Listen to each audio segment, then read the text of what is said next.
with Michael Wood. He's Head of Performance Film and Media Insurance. Now Michael, great to see you here today at the Ageas Bowl. Likewise. First time at Film Expo? Yes, our first year here, yeah. So we're really excited to be here. The reception from people has been great already, so it's all going really well. So. Fantastic. Michael, could you tell me how much disaster planning plays a part of production? I think it's a really important part. I think during the planning phase of any production, you need to think about the potential risks that you're going to face at the different phases and in the different parts of your production. So you need to plan if something goes wrong, how it could go wrong, try and mitigate the risk, but also think about what you're going to do if something goes wrong. So it plays a really huge part. Could you give an example, say if somebody were to hire a piece of equipment from another company to use in a film production and there's problems with that, could you tell me how you'd come in to help? Yeah, I mean, if you hire equipment and there's a scenario where the equipment breaks or it fails while you're on the production, obviously the intention will be to try and finish your production or complete it as quickly as possible. So insurance is there to provide cover so people can go and hire that equipment to complete their production. Yeah, that's brilliant.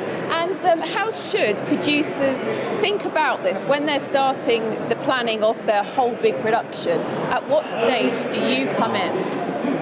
Where we'd like to come in is the very early stages, and this is why part of the reason why we go to events like Film Expo is to meet people and educate them about the importance of starting to think about insurance at the early stages when you're planning your production.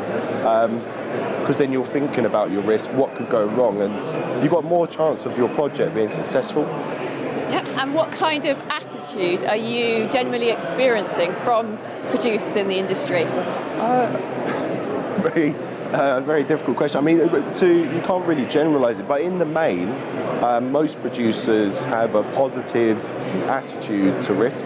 But it's just understanding what insurance they need and how they can cover those risks that they have. So how should they think, if you were to advise me, a producer, what would you advise me to do, basically? I mean, it depends on the project, but the first thing is talk to an insurance advisor about your project, and they can give you advice about the insurance that you need. So whether that's equipment insurance, whether that's employer's liability, so to cover your crew and your cast, or public liability, so you can get filming permits, or producer indemnity to cover your production budget. It depends on your project, but they'll be the key things that you need to consider. So. And just finally, how have you found working in the film industry doing this job? Oh, it's been fantastic. I mean, it's been over 4 years now, but it's been a great learning curve. I've met some great people. We've worked with film schools, universities, big production companies, with organisations such as Film London. So it's been great. I mean, the attitude of people involved in the film industry to insurance is improving all the time, and so obviously it's great to be a part of that, really. So. Thanks for joining me here at the Ageas Bowl 2017 for the Film Expo. Thank you.